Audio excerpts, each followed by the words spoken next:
ngasi nungairaba nimit asida akhoi imau nupi laisomongbi Renubalana APSC CCE gi interview da all Assam gi oina 57 rank ta pass torok kase akhoi thawai hakchang jauna penjei amasung haraujei maki pawa se tabada akhoi mitagi pi taki ba khangodi maramdi asigumba ningol asina akhoi gi sagai se changlakpada sagai ase mangal tani haibasi akhoi mayamna thajaba machu thami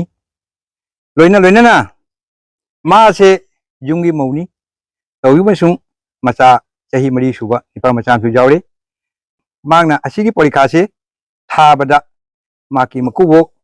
amasung maki manembok amasung maki mapuroibana 100% support tauri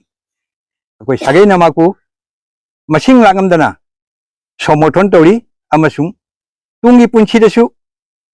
ma se nungaina chinglemna laiba amasung mayambu magna mieng amatada asanba miengde jengaga laibidamakta aina si aina thamjeri ati he araga ai amuk tension jaragi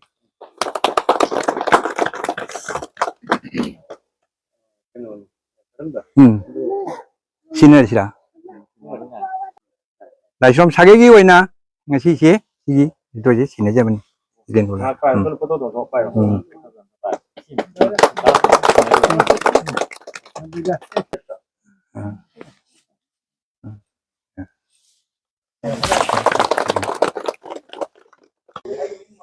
asi aigi laisom sagegi miyam haidi miyamna mafam dagi laktuna punna sagegi oiba haidi felicitation tobiba lakpase ai thamoi dagi yamna nungaiba pogi loinana ngasigi lakpa maraksiga haidi aigidi inau nupi thokkadoba haidi students miyam jawrakpase asi ubada amuk hena ai nungaiba poi karigi haibada haidi sagai ase nakhoina muk semaktorini aduna nakhoi miyam jawrakpase ai yamna nungai aina noi miyam da hainingbadi ko hojik noi student ama oina noigi mathau kaino lairik pabani aduna hojik lairik se mai phajana wansanba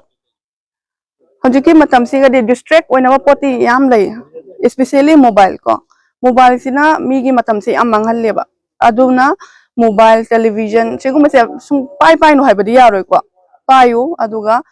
yamna ne haidi phajana plan taro pai roba ai nomda sigai jamna di pai roige aduga mathau tabado maru oibado jengba mobile paina YouTube yengna haidi nuai bagi mongde yeng thoktaba YouTube to su nangi kana gadaba photo yengba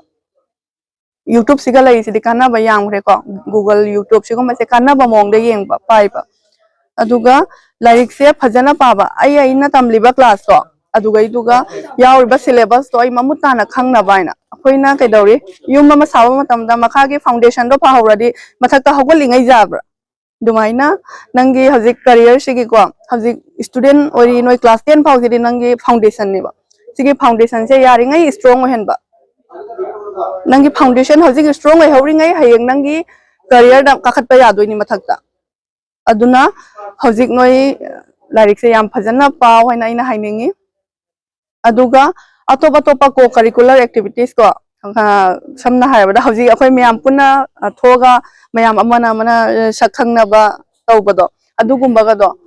adusu mathau taiba ai lairik hai haraga ta haidi mung amda lairaga yadeba mayam ga loina batina ba asisu haiba ta ba ko adugi co curricular activities singduna nangoda leadership qualities to hapakaneba aduna sport abu khangde dance music nangna angamba nangi interest leiba mai gaido aduga hekta yawsallu school da like su haiba adugumba program mayam duga participate tawraga nangi leadership qualities to nangoda hojik tagi semba mimang thokpa ngamba adugumba mi ama oiraga nangna 10 12 phajana pass tawra matungda haidi nangna pamjaba mai gaidu chatpa jai aduna